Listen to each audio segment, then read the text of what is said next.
주제 사도행전 10장 34절로 43절 봉독하겠습니다. 베드로가 입을 열어 말하되 내가 참으로 하나님은 사람의 외모를 보지 아니하시고 각 나라 중 하나님을 경외하며 의를 행하는 사람은 다 받으시는 줄 깨달았도다. 만유의 주 되신 예수 그리스도로 말미암아 화평의 복음을 전하사 이스라엘 자손들에게 보내신 말씀 곧 요한이 그 세례를 반포한 후에 갈릴리에서 시작하여 온 유대에 두루 전파된 그것을 너희도 알거니와 하나님이 나사렛 예수에게 성령과 능력을 기름 붓듯 하셨음에 그가 두루 다니시며 선한 일을 행하시고 마귀에게 눌린 모든 사람을 고치셨으니 이는 하나님이 함께 하셨음이라. 우리는 유대인의 땅과 예루살렘에서 그가 행하신 모든 일의 증인이라. 그를 그들이 나무에 달아 죽였으나 하나님이 사흘 만에 다시 살리사 나타내시되 모든 백성에게 하신 것이 아니요 오직 미리 택하신 증인 곧 죽은 자 가운데서 부활하신 후 그를 모시고 음식을 먹은 우리에게 하신 것이라. 우리에게 명하사 백성에게 전도하되 하나님이 살아있는 자와 죽은 자의 재판장으로 정하신 자가 곧 이 사람인 것을 증언하게 하셨고 그에 대하여 모든 선지자도 증언하되 그를 믿는 사람들이 다 그의 이름을 힘입어 죄 사함을 받는다 하였느니라. 아멘. 오늘 말씀 제목은 부활의 증인으로 살기입니다. 신호등이 있는 사거리에서 파란불에서 이제 노란불로 바뀔 때였어요.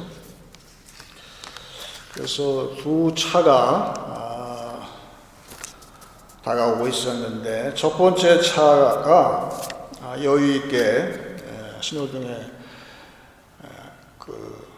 바뀌는 것을 보고 여유 있게 섰어요. 근데 뒤에 따라오던 차가 아주머니가 운전하던 차인데 자기가 급한 마음에 앞에 차가 서니까 할 수 없이 자기가 정차했다고 그냥 화를 내면서 클락션을 빵빵 대고서 계속 화를 내는 거예요. 그 차 안에서 가지고 있던 이 셀폰도 떨어뜨리고 화장품 컴팩트도 떨어뜨리고 막 분을 사귀지 못해가지고 그러고 있는데 누군가가 이 창문을 두드리는 거예요. 보니까 경찰이 나오라고 손을 들고 나오라고 그 여성분한테. 그래서 경찰서로 연행을 했어요. 이 지문을 찍고 또 사진도 찍고 그리고 1시간 넘게 경찰서 유치장에다가 가두어 두었어요. 1시간 좀 지나고 나서 이제 나오라고 한 다음에 자기를 연행한 경찰이 하는 말이 이거 대단히 죄송하게 됐습니다. 사실은 대개 차 뒤에 거기에 이 마크가 있기를 나는 예수님을 사랑합니다. I love Jesus 그게 붙어 있고 거기다 그 옆에 WWJD 예수님이라면 어떻게 하셨을까 그 스티커가 붙어 있는 걸 보고서 이건 틀림없이 이 차의 주인이 운전하는 것이 아니라 훔친 차였겠다 그렇게 판단을 하고선 이렇게 연행을 해왔는데 대단히 잘못됐네요. 그냥 이제 가시면 됩니다. 그러더라는 거예요. 만약에 이 여자분이 교회를 다니시는 분이었다면 뭐가 문제였을까요? 예수님은 부활하시기 전하고 후하고 메시지가 좀 바뀌는데 누가복음도 그렇고 요한복음도 그렇고 예수님은 부활하시고 나서 처음 밤에 나타나셔서 제자들 가운데 쓰신 다음에 하시는 말씀이 너희에게 평강이 있을지어다 그렇게 인사를 하셨어요.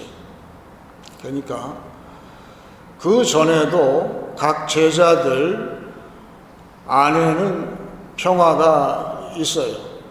내가 예수를 따를 때에 내 마음에 주시는 평화가 있지만 부활하신 주님이 우리한테 말씀하신 것은 이제 그 너희 안에 있었던 평화, 너희만 그 샬롬을 누릴 것이 아니라 이 세상의 이웃에게도 그 샬롬을 나누라고 하신 것이죠.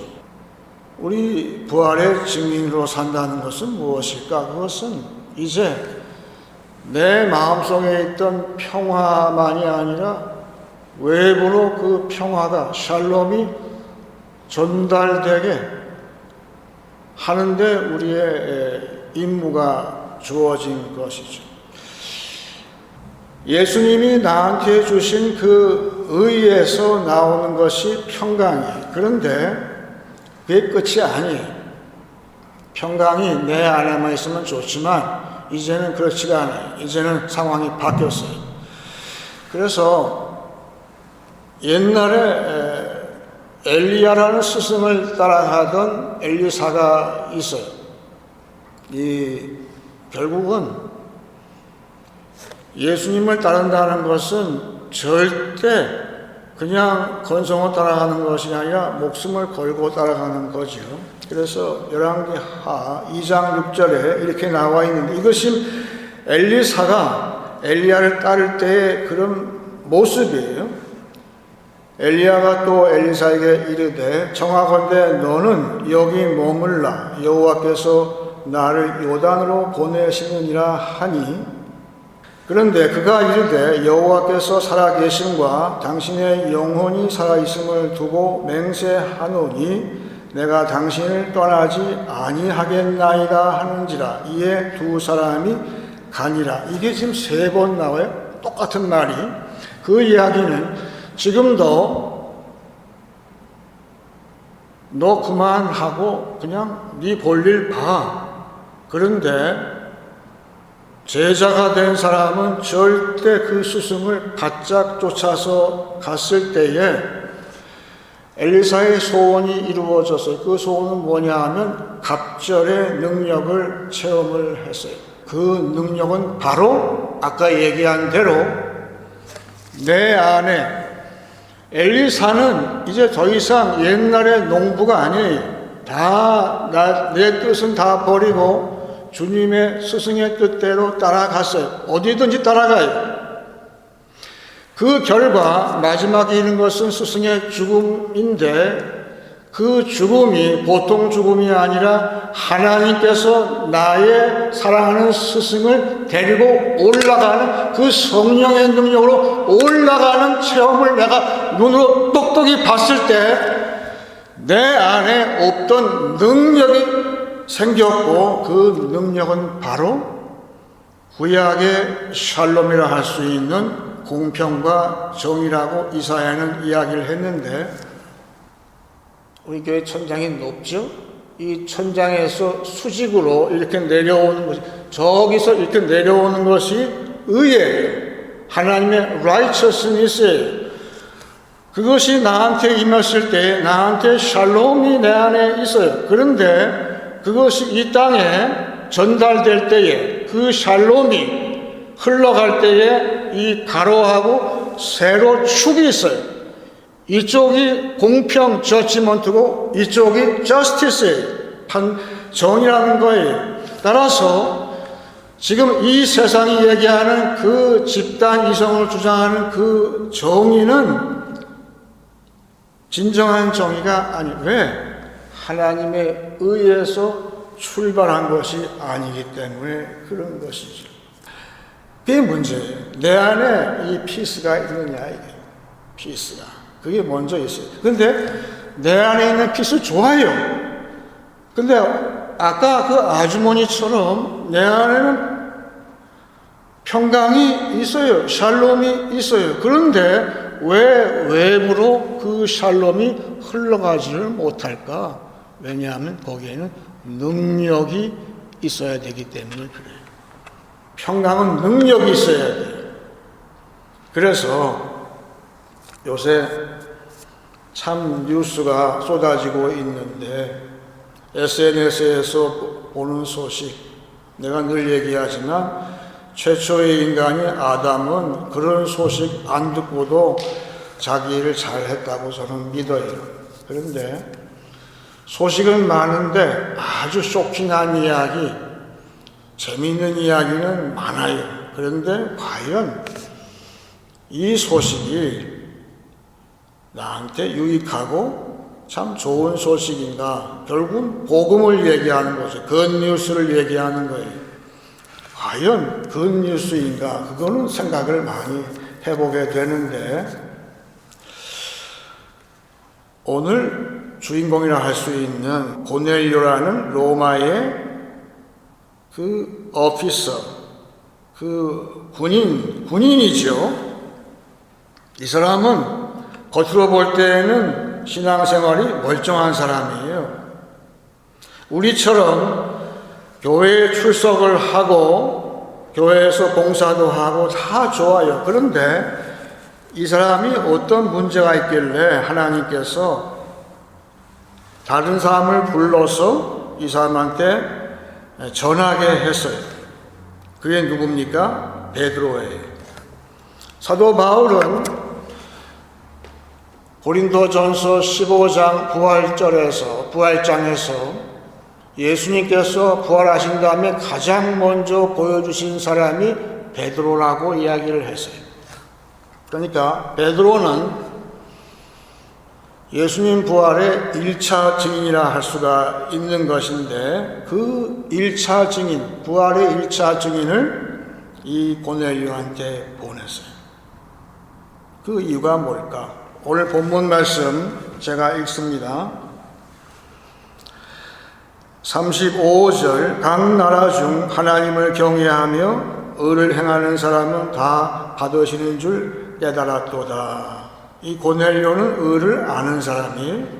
그리고 열심히 봉사도 한 사람이에요. 근데 왜 불렀을까요? 왜 이 사람한테 베드로를 보냈었을까요? 36절에 만유의 주 되신 예수 그리스도로 말미암아 화평의 복음을 전하사 이스라엘 자손에게 보내신 말씀, 결국은 화평의 복음이에요. 복음, 굿뉴스인데 화평, 곧 샬롬의 복음을 증거하기 위해서 보냈다는 것이요. 그래서 이 고넬료가 베드로가 이렇게 설교를 할 때 그 설교의 마지막은 예수님의 부활에 대해서 이야기를 하는 거예요. 부활에 대해서 이야기할 때 성령이 감동을 주므로 고넬료 안에 지금 여러분 안에처럼 예수님의 샬롬이 들어가는 거예요. 그래서 이 고넬료가 다시 제2의 부활의 증인이 되게끔 만드셔서 이제 내가 봉사하는 것은 성령의 능력으로 아까 얘기한 공평과 정의를 실천할 수 있는 이 세상에 여러분 이 세상에 샬롬이 없는 사람이 너무 많아요. 너무 많아요. 아예 쌓였어요. 그냥 싸우기만 하지 상대방을 이해하나요? 좌우로 나뉘어서 평강이 없어요. 이 세상의 문제가 지금 그거예요. 결국은 샬롬이 없고 그 샬롬이 내가 부활의 증인이 되어서 그 평강을 전하지 못해서 그래요. 내가 평강을 전할 수만 있다면 서로 나누어서 싸우지 않고 그 평강이 흘러가게 만든 그런 일을 할 수가 있다는 것이죠. 그런데 성령은 그렇게 긍정적으로 샬롬을 전하는 것만 하는 것이 아니에요. 우리 가운데에 샬롬이 아닌 것이 또 많아요. 겉으로는 평화인 것 같지만 평화가 아닌 것도 많다. 그걸 또 드러내야 돼요. 내 안에도 샬롬이 아닌 것도 있어요. 내 안에 내가 평화가 없을 때 내 안에 뭐가 있는 거죠? 내 안에 죄가 있는 거예요. 내 안에 죄가 있어서 그런 거예요. 그걸 드러내는 것이 성령이세요. 성령이 그 역할을 하는 거예요. 겉으로는 멀쩡해. 그런데 그 안에 죄가 있어서, 불의가 있어서 샬롬이 다 깨지는 거예요.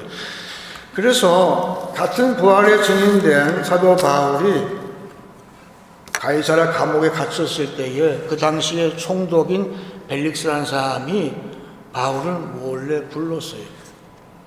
바울한테서 너 갇혀 있으니까 내가 돈 받으면 내가 풀어줄게. 그런 목적으로 밤에 바울을 이렇게 불렀어요. 그랬을 때에 바울이 사도행전 24장 25절에 이렇게 기록이 되어 있어요. 바울이 지금 하는 말이에요. 바울이 의와 절제와 장차 오는 심판을 강론하니 벨릭스가 두려워하여 대답하되 지금은 가라. 내가 틈이 있으면 너를 부르리라 하고. 여러분, 세상에서 이런 일 없어요? 돈으로 유혹해서 나를 설득하려고 할 때에 바울은, 이게 지금 바울이 벨릭스를 앞에 설교했다는 뜻이 아니에요. 그냥 대화 가운데. 우리가 보통 세상에서 대화하는 가운데 이렇게 했다는 거예요. 그러니까 대화가 얼마나 중요해요. 대화 가운데에서 뭘 얘기했냐면 세 가지인데, 첫 번째는 의에 대해서 이야기를 했어요. 바로 의가 나오죠. 그거는 예수에 대해서, 예수님의 죽음과 부활에 대해서 이야기를 아주 단순하게 한 거예요. 두 번째는 절제라고 되어 있어요. 절제가 뭐죠? 성령의 9가지 열매 가운데 마지막 완성된 게 절제예요. 우리 대화 가운데에서 성령의 능력이 역사된 거예요. 대화 가운데에서 설교한 것도 아니에요. 마지막에는 장차 오는 심판을 이야기를 했어요. 오늘 본문 말씀 보게 되면 고넬료가 거꾸러진 장면이 나오고 있어요. 보세요. 오늘 본문 말씀 42절 보시게 되면 우리에게 명하사 백성에게 전도하되 하나님이 살아있는 자와 죽은 자의 재판장으로 정하신 자가 곧 이 사람인 것을 증언하게 하셨다라고 되어 있습니다. 그리고 43절 마지막에 그에 대하여 모든 선지자도 증언하되 그를 믿는 사람들이 다 그의 이름을 힘입어 죄 사함을 받는다 하였느니라. 그래서 여러분, 죄 회개가 뭡니까? 부활하신 주님이 세상 모든 위정자들이여, 여러분의 판단과 재판, 이것이 마지막이 아니라 부활하신 주님이 이제 장차 최종 심판주로서 이 땅에 서신다는 사실을 이야기를 했어요. 회개는, 나의 회개는 내가 잘못한 거 용서해 주세요. 그게 회개가 아니에요.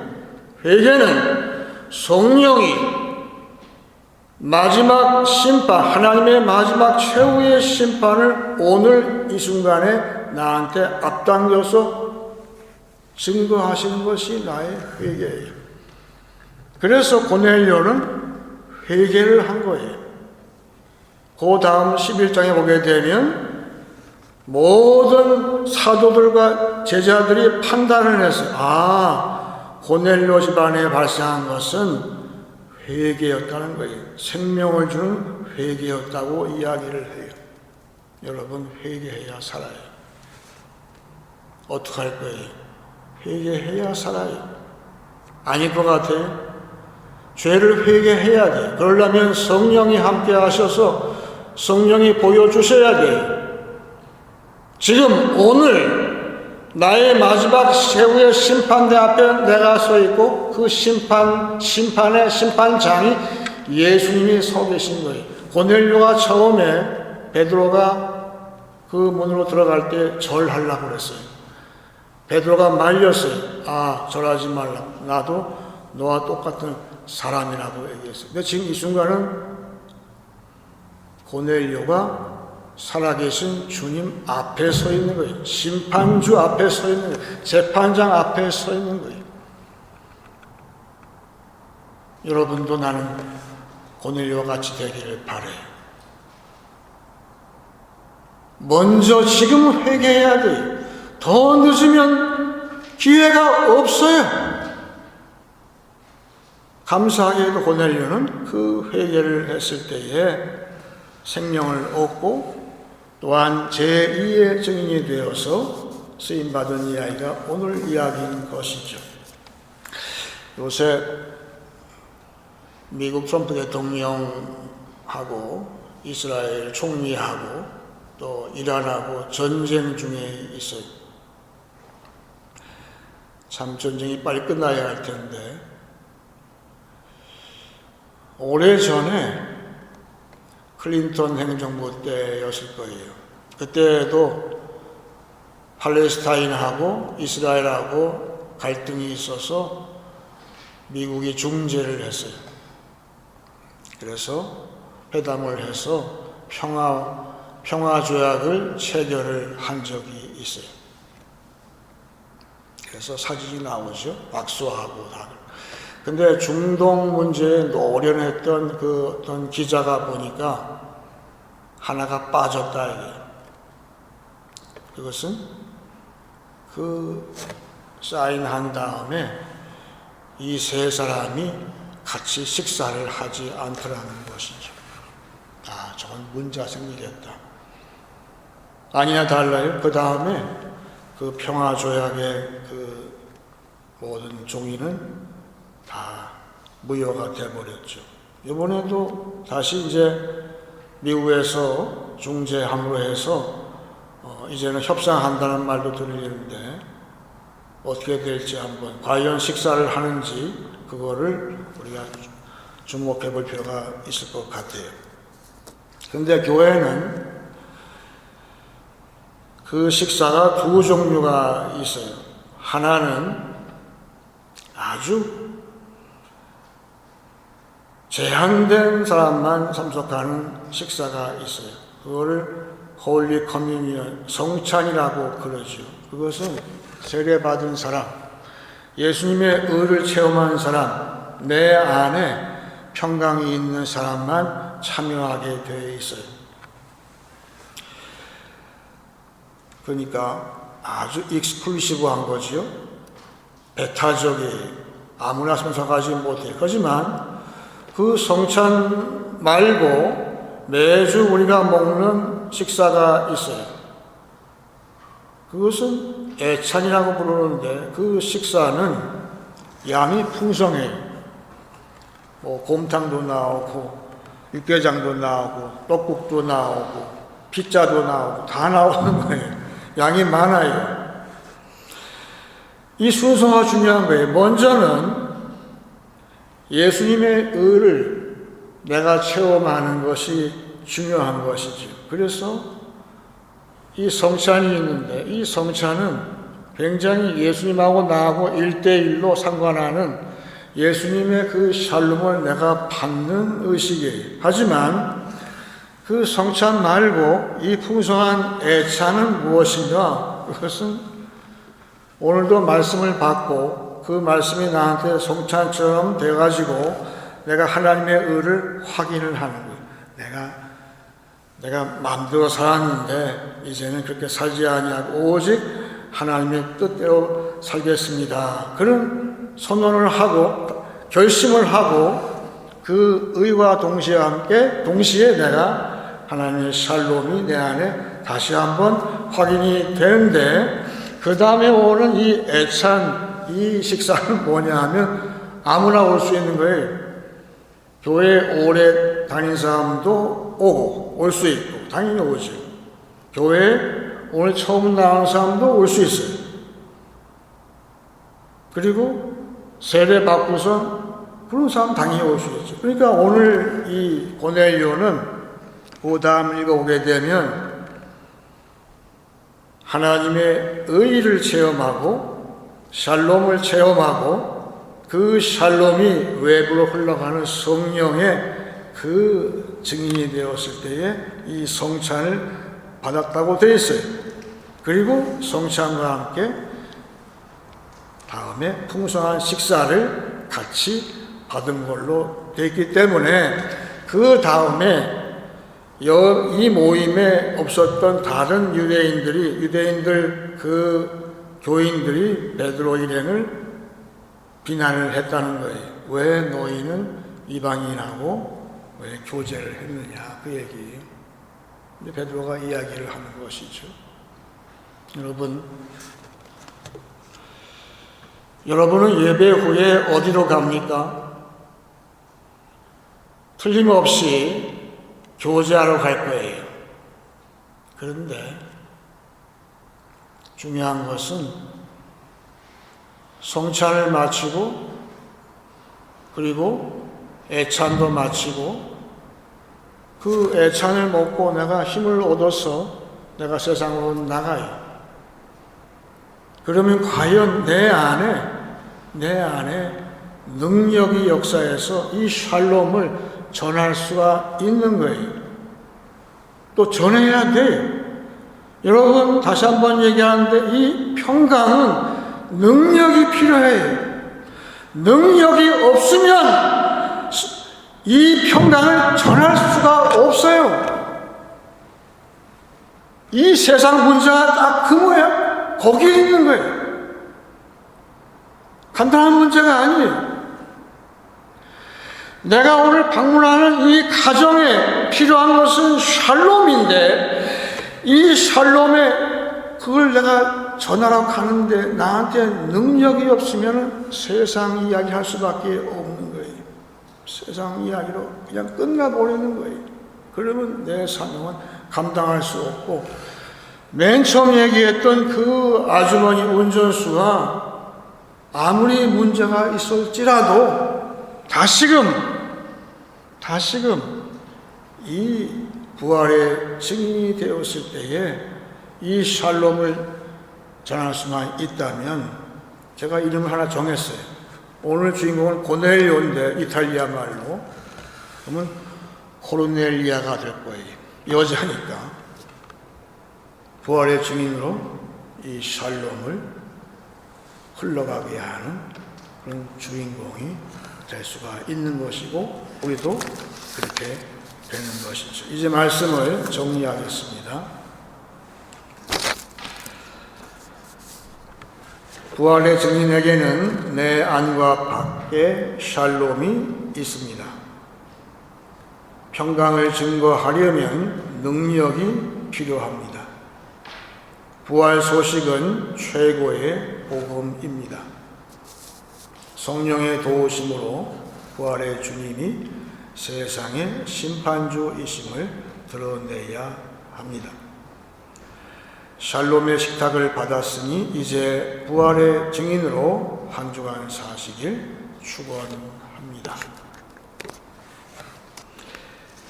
이제 찬송 165장 하겠습니다.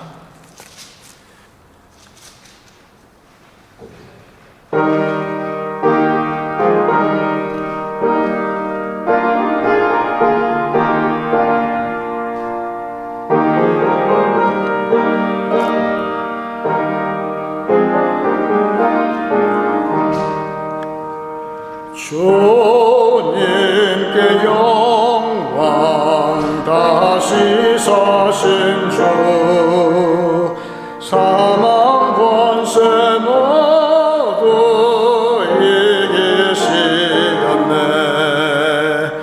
흰 옷 입은 천사 돌을 옮겼고 누우셨던 곳은 비어 있었네. 주님께 영광 사신 주 사망 권세 모두 이기시었네. 부활의 주님 나타나시사 두려움과 의심 물리치셨네. 주의 교회 기뻐 찬송하여라. 다시 사신 주님 죽음 이겼네. 주님께 영광. 다시 사신 주 사망 권세 모두 이기시었네. 생명의 임금 영광의 주님 주님 없는 삶은 못될 뿐이라. 주의 사랑으로 세상 이기고 요단 건너 온양하게 하소서. 주님께 영광. 다시 사신